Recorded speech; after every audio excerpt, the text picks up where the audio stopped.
খোরাসানের Bukhara নগরীতে জন্মগ্রহণ করে এক ফুটফুটে শিশু, যার নাম রাখা হয় মুহাম্মদ। শিশুটির পিতা ইসমাইল ছিলেন একজন বিজ্ঞ আলেম এবং মুহাদ্দিস। তার দাদার নাম ইব্রাহিম এবং দাদার পিতা মুগীরা। মুগীরা হলেন সেই ব্যক্তি যিনি সাহাবাদের জীবদ্দশায় ইসলাম গ্রহণ করেছিলেন। কাজেই শিশুটির পুরো নাম আবু আবদুল্লাহ মুহাম্মদ ইবনে ইসমাইল ইবনে ইব্রাহিম ইবনে মুগীরা। খোরাসান অঞ্চল বর্তমান সময়ের ইরান এবং আফগানিস্তান অধ্যুষিত এলাকা হওয়ায় মুহাম্মদ নামের ছোট্ট শিশুটির মাতৃভাষা পার্সিয়ান। তবে একই সাথে আরবি ভাষাতেও সে সমানভাবে পারদর্শী হয়ে ওঠে। মাত্র ৩ বছর বয়সে শিশুটি দৃষ্টিশক্তি হারিয়ে ফেলে এবং তার পিতাও ইন্তেকাল করে। শিশুটির মা ছিলেন অত্যন্ত আল্লাহ ভীরু। নেককার মহিলা হিসেবে তিনি সুখ্যাতি অর্জন করেন। ৩ বছর বয়সে যখন তার সন্তান দৃষ্টিশক্তি হারিয়ে ফেলে, তখন তিনি আরো দৃঢ় চিত্তে আল্লাহর ইবাদতে মশগুল হয়ে যান। রাতের পর রাত তিনি আল্লাহর ইবাদতে কাটিয়ে দেন। অনবরত দোয়া করতে থাকেন যেন আল্লাহ তার সন্তানের দৃষ্টিশক্তি ফিরিয়ে দেন। এরপর আল্লাহর তরফ থেকে একটি মিরাকেল ঘটে যায়। এক রাতে তিনি স্বপ্নে দেখেন ইব্রাহিম আলাইহিস সালাম তার কাছে এসে বলছেন, হে অমুক, তোমার দোয়ার কল্যাণে আল্লাহ সুবহানাহু ওয়া তাআলা তোমার সন্তানের দৃষ্টিশক্তি ফিরিয়ে দিয়েছেন। এই স্বপ্নটি দেখার সঙ্গে সঙ্গেই তিনি ঘুম থেকে জেগে ওঠেন। স্বপ্নটি সত্যি কিনা সেটি যাচাই করার জন্য তিনি দৌড়ে গিয়ে তার সন্তানের ঘুম ভাঙান এবং দেখতে পান তার সন্তান সত্যি সত্যি দৃষ্টিশক্তি ফিরে পেয়েছে। আল্লাহর বিশেষ রহমত প্রাপ্ত সেই শিশুটি আর কেউ নন, তিনি হলেন ইমাম আল বুখারী রাহিমাহুল্লাহ। এই ঘটনা থেকেই বোঝা যায় ইমাম বুখারীর মাতা কত বড় আবিদা ছিলেন এবং একই সাথে সন্তানের প্রতি মায়ের দোয়ার গুরুত্ব অনুধাবন করা যায়। ইমাম আল বুখারীর পিতা মারা যাওয়ার সময় অনেক ধন সম্পদ রেখে যান, ফলে তাকে অর্থনৈতিক সংকটে পড়তে হয়নি। তার মাই শিক্ষা দীক্ষার সমস্ত ভার বহন করেন এবং এরই ফলশ্রুতিতে একজন জিনিয়াসের আত্মপ্রকাশ ঘটতে থাকে। তার স্মৃতিশক্তি ছিল অত্যন্ত প্রখর। মাত্র ৬ বছর বয়সেই তিনি কুরআন মুখস্থ করে ফেলেন। ১০ বছর বয়স থেকেই বুখারা নগরীর প্রসিদ্ধ ইমাম আদ-দাখিলী রহিমাহুল্লাহর কাছে তিনি হাদিস শিখতে শুরু করেন। একদিন ইমাম দাখিলী একটি হাদিস পাঠ করছিলেন আর ১১ বছর বয়সী আল বুখারী সেখানে বসেছিলেন। ইমাম দাখিলী হাদিসের বর্ণনাকারীদের নাম বলছিলেন, অর্থাৎ হাদিসের সনদ পাঠ করছিলেন। উল্লেখ্য, হাদিসের সনদে যে নামগুলো রয়েছে সেখানে সামান্য গরমিল থাকলে পুরো হাদিস অশুদ্ধ হয়ে যায়। ইমাম দাখিলী বলতে শুরু করলেন, حدثنا سفيان عن أبي الزبير عن إبراهيم।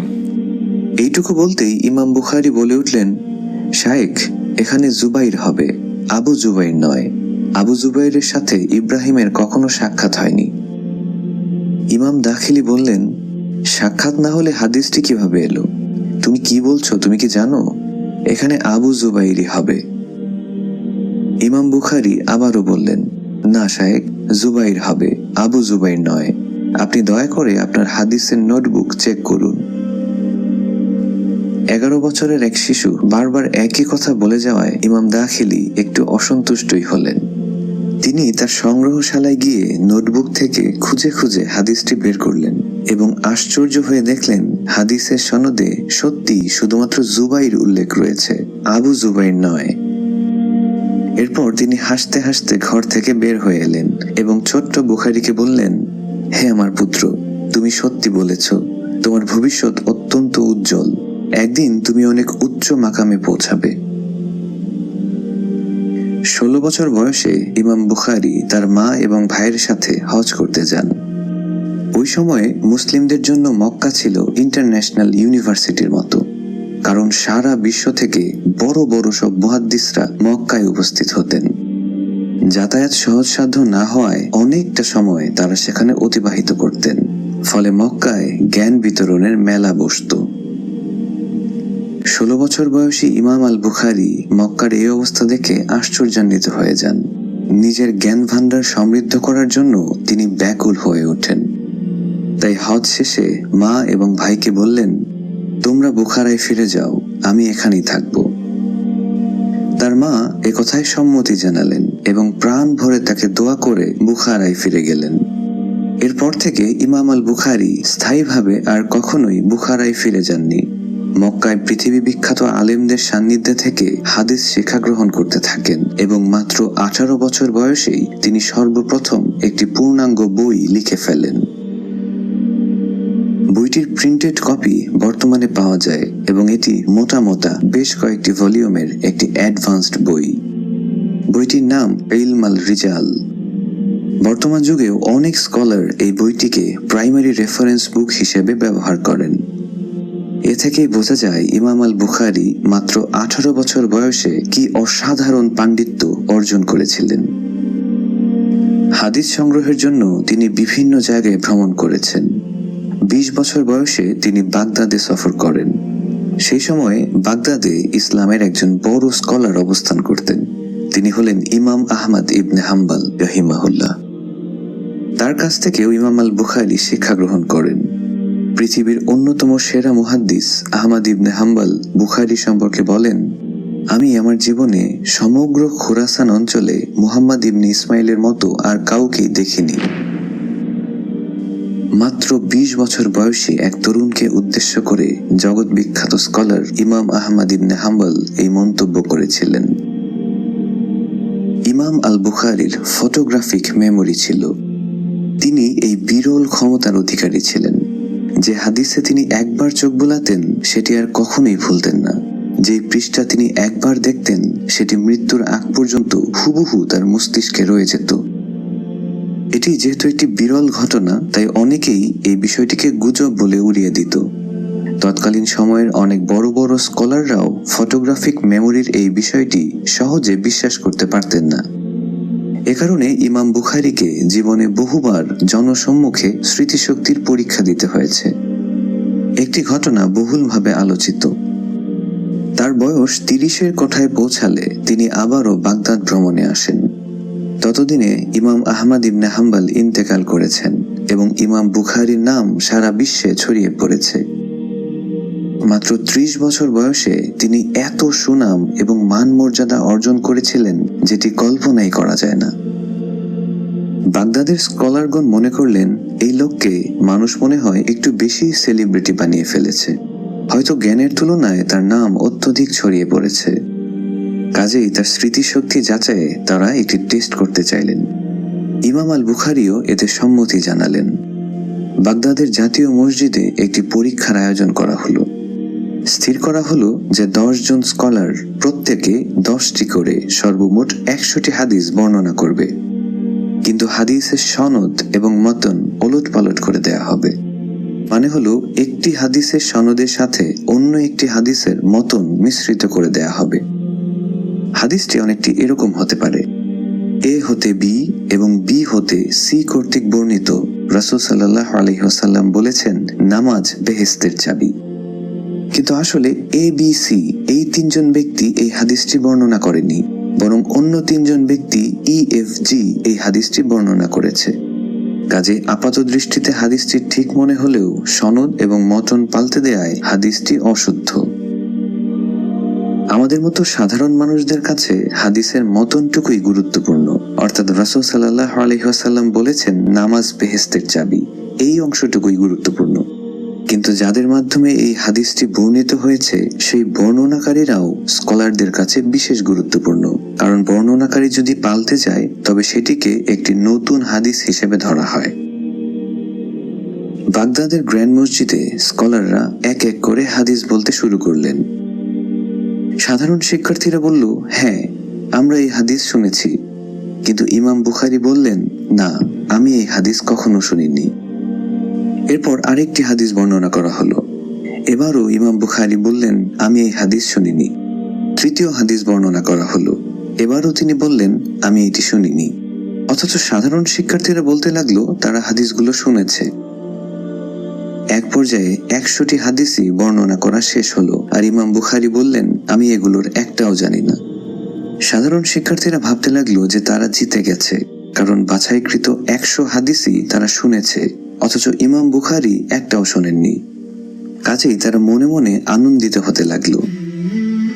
এরপর ইমাম বুখারী জিজ্ঞেস করলেন, আপনাদের হাদিস বর্ণনা কি শেষ হয়েছে? স্কলাররা বললেন, হ্যাঁ, আমাদের হাদিস বর্ণনা শেষ। তিনি বললেন, তাহলে চলুন প্রথম হাদিসটিতে ফিরে যাওয়া যাক। প্রথম হাদিসে আপনারা বলেছেন এ হতে বি, বি হতে সি কর্তৃক বর্ণিত রাসূল সাল্লাল্লাহু আলাইহি ওয়াসাল্লাম বলেছেন নামাজ বেহেশতের চাবি। এটা ভুল। সঠিক হলো ই হতে এফ এবং এফ হতে জি কর্তৃক বর্ণিত রাসূল সাল্লাল্লাহু আলাইহি ওয়াসাল্লাম বলেছেন নামাজ বেহেশতের চাবি।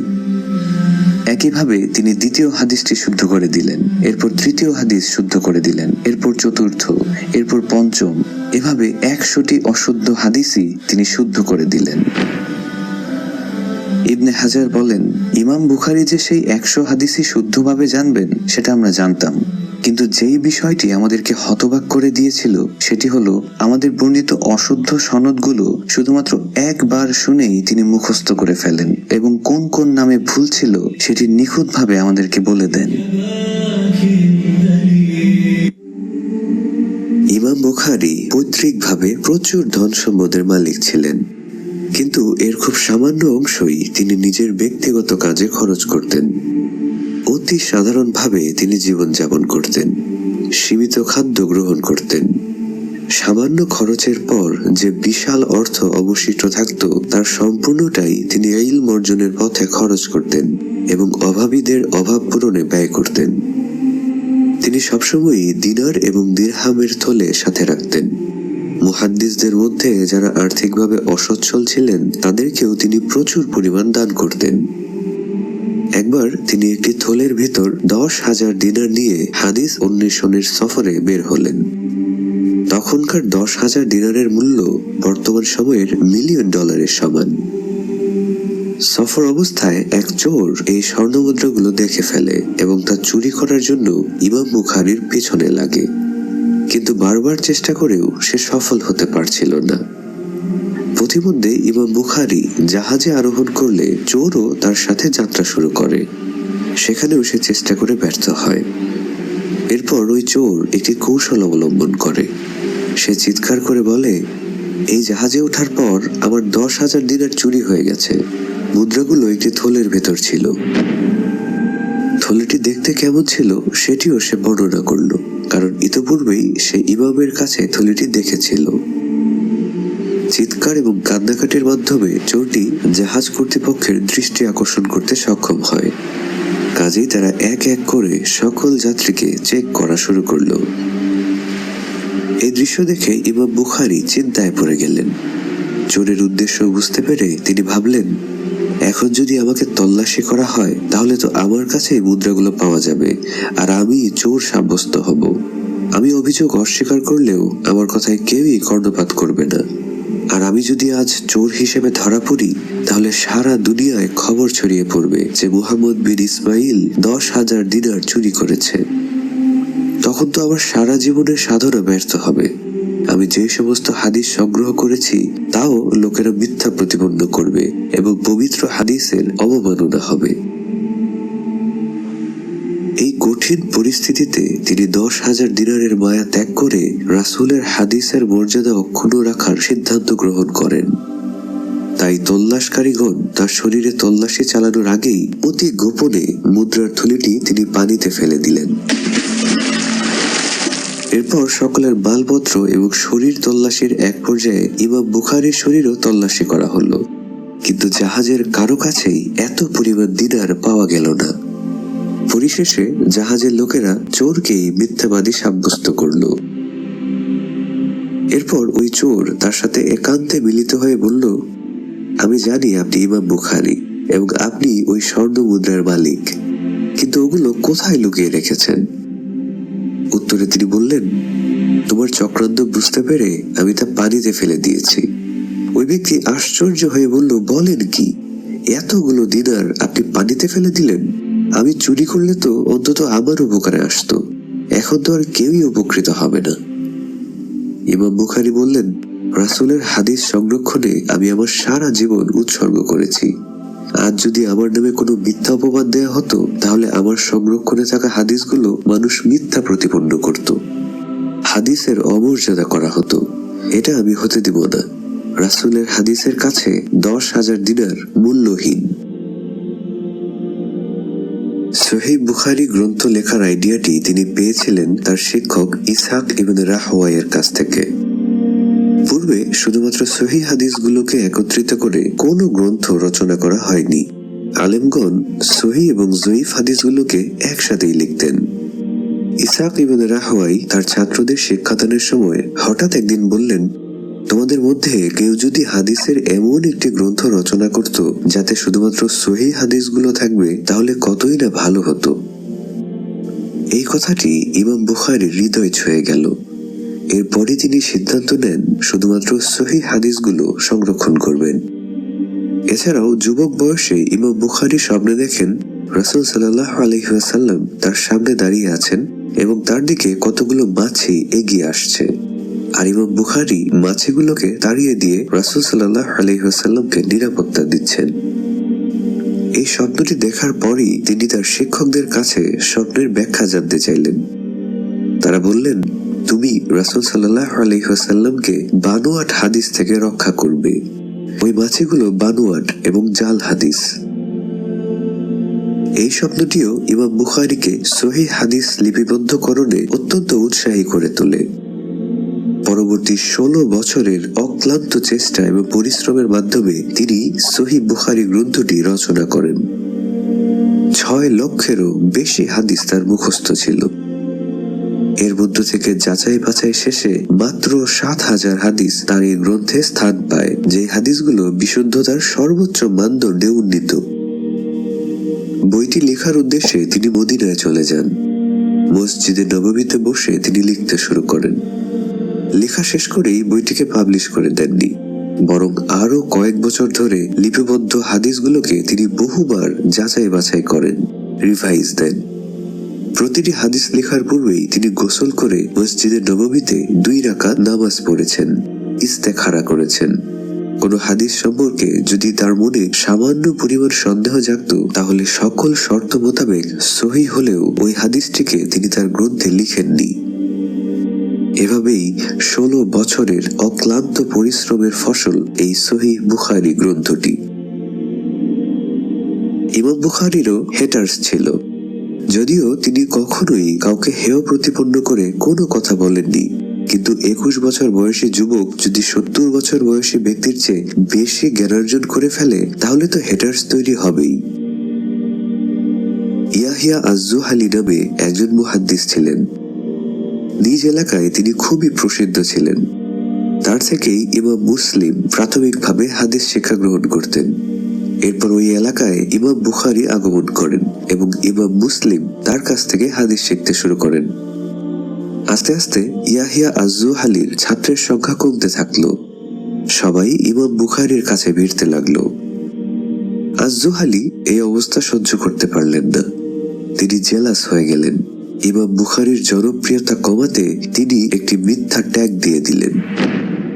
তিনি বললেন, ইমাম বুখারী গোপনে আল মু'তাজিলা গ্রুপের সদস্য।